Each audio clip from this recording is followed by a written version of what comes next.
5 ମିନିଟ୍ରେ ପଡ଼ିଶା ଘର ଭାଉଜ ପଟିଯିବ। ରାତି ଦିନ ଫୋନ୍ କରି ଘରକୁ ଡାକିବ। ଯାହା ଚାହିଁବେ ତାହା କରିବ। କେବଳ ତାକୁ ମନେ ମନେ ଭାବିକି 3ଟି ଲବଙ୍ଗ ଉପରେ ପରିସ୍ରା କରିଦିଅନ୍ତୁ। ଆଜ୍ଞା ହଁ, ଯଦି ଆପଣ କେଉଁ ବିବାହିତା ମହିଳାର ସୁନ୍ଦରତାକୁ ଦେଖି ତା ଆଡ଼କୁ ଆକର୍ଷିତ ହେଉଛନ୍ତି, କିନ୍ତୁ ଯେତେ ଚେଷ୍ଟା କଲେ ମଧ୍ୟ ତାକୁ ପଟେଇ ପାରୁନାହାନ୍ତି, ତାକୁ ନିଜର ମନ କଥା କହିବାକୁ ଡରୁଛନ୍ତି, ଆଉ ଆପଣ ଚାହୁଁଛନ୍ତି କି ସେ ମହିଳା ନିଜେ ଆସି ଆପଣଙ୍କର ସବୁ ଇଚ୍ଛା ପୂରଣ କରୁ, ଆପଣଙ୍କୁ ଭଲ ପାଉଛି ବୋଲି କହୁ, ତେବେ ଆଜିର ଏହି ଭିଡ଼ିଓଟି ଆପଣଙ୍କର ଇଚ୍ଛାକୁ ପୂରଣ କରିବ। କାହିଁକି ନା ଆଜିର ଏହି ଭିଡ଼ିଓଟିରେ ମୁଁ ଆପଣଙ୍କ ପାଇଁ ନେଇ ଆସିଛି ଏମିତି ଏକ ମହା ଶକ୍ତିଶାଳୀ ବଶୀକରଣ, ଯାହାକୁ ପ୍ରୟୋଗ କରିଦେଲେ ଆପଣ ସୁନ୍ଦରୀରୁ ସୁନ୍ଦରୀ ଝିଅକୁ ଅତି ସହଜରେ ପଟେଇ ପାରିବେ। କେଉଁ ବି ବିବାହିତା ମହିଳାକୁ ନିଜ ବଶରେ କରି ତାଠାରୁ ନିଜର ମନ ମୁତାବକ କାମ ହାସଲ କରିପାରିବେ। ଏହି ବଶୀକରଣ ସବୁଠାରୁ ସହଜ କିନ୍ତୁ ମହା ଶକ୍ତିଶାଳୀ ବଶୀକରଣ। ଏହାର ପ୍ରୟୋଗ କେବେ ବି ଖାଲି ଯାଏନି। ଯେଉଁ ଝିଅ ବା ମହିଳା ଉପରେ ଆପଣ ଏହି ବଶୀକରଣକୁ ମାତ୍ର ଗୋଟିଏ ଥର ପ୍ରୟୋଗ କରିଦେବେ, ସିଏ ଆପଣଙ୍କର ବଶରେ ହୋଇଯିବ। ରାତି ଦିନ ଆପଣଙ୍କ କଥା ଭାବିବ। ଆପଣଙ୍କ ପ୍ରେମରେ ଏମିତି ଦିବାନୀ ହେଇଯିବ କି ଆପଣଙ୍କୁ ନ ଦେଖି ଗୋଟେ ମୁହୂର୍ତ୍ତ ବି ରହିପାରିବନି। ନମସ୍କାର ଫ୍ରେଣ୍ଡସ୍, ଓଡ଼ିଆ ଫଣ୍ଡା ଚ୍ୟାନେଲକୁ ଆପଣମାନଙ୍କୁ ସ୍ୱାଗତ। ଆଜିର ଏହି ଭିଡ଼ିଓଟିରେ ମୁଁ ଆପଣଙ୍କୁ ଶିଖେଇବି ଆପଣ କିପରି ନିଜ ଘରେ ବସି ବସି ଝିଅ ପଟେଇ ପାରିବେ। ବିବାହିତା ମହିଳାକୁ ନିଜ ବଶରେ କରି ତାଠାରୁ ନିଜର ମନ ମୁତାବକ କାମ ହାସଲ କରିପାରିବେ।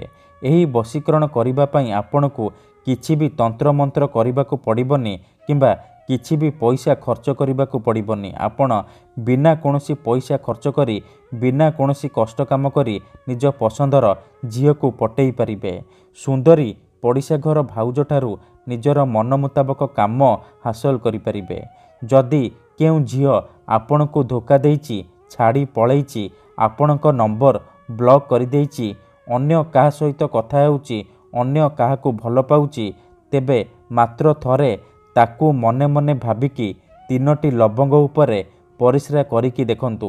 ଗ୍ୟାରେଣ୍ଟି ଦେଉଛି ସେ ଝିଅ ଯେତେ ଦୂରରେ ଥିଲେ ମଧ୍ୟ ରାତିଦିନ ଆପଣଙ୍କ କଥା ଭାବିବ। ନିଜେ ଆସିବ, ଆପଣଙ୍କର ପାଦ ତଳେ ପଡ଼ିବ, ଆପଣଙ୍କୁ ଭଲ ପାଉଛି ବୋଲି କହିବ।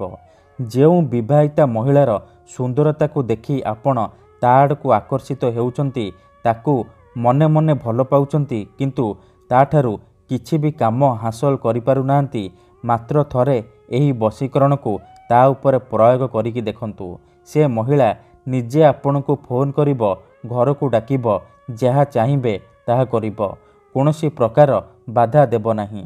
ଏହି ବଶୀକରଣ ସାହାଯ୍ୟରେ ଆପଣ କାହାକୁ ବି ନିଜ ବଶରେ କରିପାରିବେ। ତାକୁ ପଟେଇ ତାଠାରୁ ନିଜର ମନ ମୁତାବକ କାମ ହାସଲ କରିପାରିବେ। ଏହି ବଶୀକରଣ କରିବା ପାଇଁ ଆପଣଙ୍କୁ ବେଶୀ କିଛି ସାମଗ୍ରୀର ଆବଶ୍ୟକ ନାହିଁ। କେବଳ 3ଟି ଲବଙ୍ଗର ସାହାଯ୍ୟରେ ଆପଣ ଏହି ବଶୀକରଣକୁ ଅତି ସହଜରେ କରିପାରିବେ। କେବଳ ଆପଣଙ୍କୁ ସେ ଝିଅ ହେଉ ବା ମହିଳାକୁ ମନେ ମନେ ଭାବିକି 3ଟି ଲବଙ୍ଗ ଉପରେ ପରିସ୍ରା କରିବାର ଅଛି। ତାପରେ ଦେଖିବେ ଚମତ୍କାର। ତେବେ ଏହି ବଶୀକରଣ ବିଧି ଜାଣିବା ପୂର୍ବରୁ ଗୋଟିଏ ଛୋଟିଆ କଥା ମନେ ରଖିବେ, ତେବେ ଯାଇକି ଆପଣଙ୍କର ବଶୀକରଣ 100ରୁ 100% କାମ କରିବ। ମନ୍ତ୍ର, ତନ୍ତ୍ର, ଯନ୍ତ୍ର, ବଶୀକରଣ ଇଏ ଏମିତି ସେମିତି କାମ କରେନି। ମନରେ ସମ୍ପୂର୍ଣ୍ଣ ବିଶ୍ୱାସ, ନିଷ୍ଠା ଆଉ ଏକାଗ୍ରତାର ସହିତ ଆପଣଙ୍କୁ ବଶୀକରଣ କରିବାକୁ ପଡ଼ିବ। ତେବେ ଯାଇ ମୁଁ ଆପଣଙ୍କୁ ଗ୍ୟାରେଣ୍ଟି ଦେଉଛି ଆପଣ 100ରୁ 100% ସଫଳ ହେବେ। ଯଦି ଆପଣ ଭାବିବେ ମୁଁ ଏମିତି ବଶୀକରଣ କରିଦେଲେ ହେଇଯିବ, ସିଏ କେବେ ବି ସମ୍ଭବ ହେବ ନାହିଁ। ଆପଣ ସମ୍ପୂର୍ଣ୍ଣ ବିଶ୍ୱାସ, ନିଷ୍ଠା ଆଉ ଏକାଗ୍ରତାର ସହିତ ଆପଣ ଏହି ବଶୀକରଣ କଲେ ନିହାତି ଭାବେ ସଫଳ ହେବେ। ଯଦି ଗୋଟିଏ ଥରରେ ସଫଳ ହେଉନାହାନ୍ତି, ଦ୍ୱିତୀୟ ଥର ଚେଷ୍ଟା କରନ୍ତୁ, ନିହାତି ଭାବେ ସଫଳ ହେବେ। ଠିକ୍ ଅଛି, ତେବେ ଚାଲନ୍ତୁ ଜାଣିବା ଏହି ବଶୀକରଣ ବିଧିକୁ ଆପଣ କିପରି କରିବେ, କେମିତି କରିବେ, ଚାଲନ୍ତୁ ଜାଣିବା। ମନେ ରଖନ୍ତୁ, ଏହି ବଶୀକରଣ ବିଧିକୁ ଆପଣ କେବଳ ଶନିବାର ଦିନ କରିବେ। ମୁଁ ଆପଣଙ୍କୁ ଯେମିତି ଶିଖେଇବି ଆପଣ ଠିକ୍ ସେହିପରି କରିବେ। କିଛି ବି ଭୁଲ ଭାଲ କରିବେନି। ତେଣୁ ଭିଡ଼ିଓଟିକୁ ପୁରା ଧ୍ୟାନ ସହିତ ଦେଖନ୍ତୁ, ପ୍ରୟୋଗ ବିଧିକୁ ଠିକ୍ ଭାବରେ ବୁଝନ୍ତୁ, ତାପରେ ଆପଣ ବଶୀକରଣ କରିବା ପାଇଁ ଯିବେ। ଅଧାରୁ ଛାଡ଼ିକି ପଳେଇଲେ କିମ୍ବା କାଟି କାଟି ଦେଖିଲେ ଆପଣ କିଛି ବି ବୁଝିପାରିବେନି। ପରେ ଆପଣ କହିବେ ଆପଣଙ୍କର ବଶୀକରଣ କାମ କରୁନି। ତେଣୁ ଭିଡ଼ିଓକୁ ପୁରା ଧ୍ୟାନ ସହିତ ଦେଖନ୍ତୁ। ଠିକ୍ ଅଛି। ତେବେ ମନେ ରଖନ୍ତୁ, ଏହି ବଶୀକରଣ ବିଧିକୁ ଆପଣ କେବଳ ଶନିବାର ଦିନ କରିବେ। ସନ୍ଧ୍ୟା 5ଟା ପରେ ଆପଣ ଏହି ବଶୀକରଣକୁ କରିବେ। ବିଧିଟି କରିବା ପୂର୍ବରୁ ଭଲ ଭାବରେ ହାତ ଗୋଡ଼ ମୁହଁ ଧୋଇ ନେବେ, ସଫା ବସ୍ତ୍ର ପିନ୍ଧିବେ। ତାପରେ ଏହି ବଶୀକରଣକୁ ଆରମ୍ଭ କରିବେ। ପ୍ରଥମେ ଆପଣ କ'ଣ କରିବେ, 3ଟି ଲବଙ୍ଗ ଆଣିବେ। ତାପରେ ସେ 3ଟି ଲବଙ୍ଗକୁ ନେଇକି କୌଣସି ଏକ ସୁନସାନ ଜାଗାକୁ ଯିବେ, ଯେଉଁଠାରେ ଆପଣଙ୍କୁ କେହି ଦେଖିବେନି କିମ୍ବା ଅଧାରୁ ଡାକିବେନି। ତାପରେ ସେ 3ଟି ଲବଙ୍ଗକୁ ତଳେ ମାଟି ଉପରେ ରଖିବେ। ଆଉ ଆଖି ବନ୍ଦ କରିକି ଆପଣ ସେଇ ଝିଅ ବା ନାରୀକୁ ମନେ ମନେ ଭାବିବେ। ତାର ମୁହଁକୁ ନିଜ ମନରେ ଭାବିବେ। ତାପରେ ସେଇ 3ଟି ଲବଙ୍ଗ ଉପରେ ପରିସ୍ରା କରିବେ। ପରିସ୍ରା କରିବା ସମୟରେ ଆପଣ ତାସିନ ତାସିନ ମର୍ତାସିନ, ତାସିନ ତାସିନ ମର୍ତାସିନ, ତାସିନ ତାସିନ ମର୍ତାସିନ, ଏହି 3ଟି ଶବ୍ଦକୁ ଏହିପରି 3 ଥର ପଢ଼ିଦେବେ।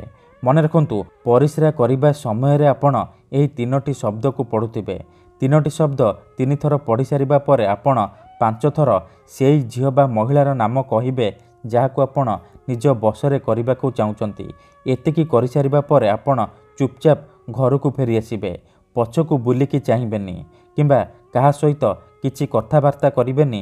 ଚୁପଚାପ ନିଜ ଘରକୁ ଫେରି ଆସିବେ। ଗ୍ୟାରେଣ୍ଟି ଦେଉଛି 2ରୁ 3 ଘଣ୍ଟା ଭିତରେ ପ୍ରଭାବ ପଡ଼ିବା ଆରମ୍ଭ ହୋଇଯିବ। ସେ ଝିଅ ହେଉ ବା ବିବାହିତା ନାରୀ ବିଚଳିତ ହୋଇ ଉଠିବ। ନିଜେ ଆସିବ, ଆପଣଙ୍କ ସହିତ କଥା ହେବ, ଆପଣଙ୍କୁ ଭଲ ପାଉଛି ବୋଲି କହିବ। ଧନ୍ୟବାଦ।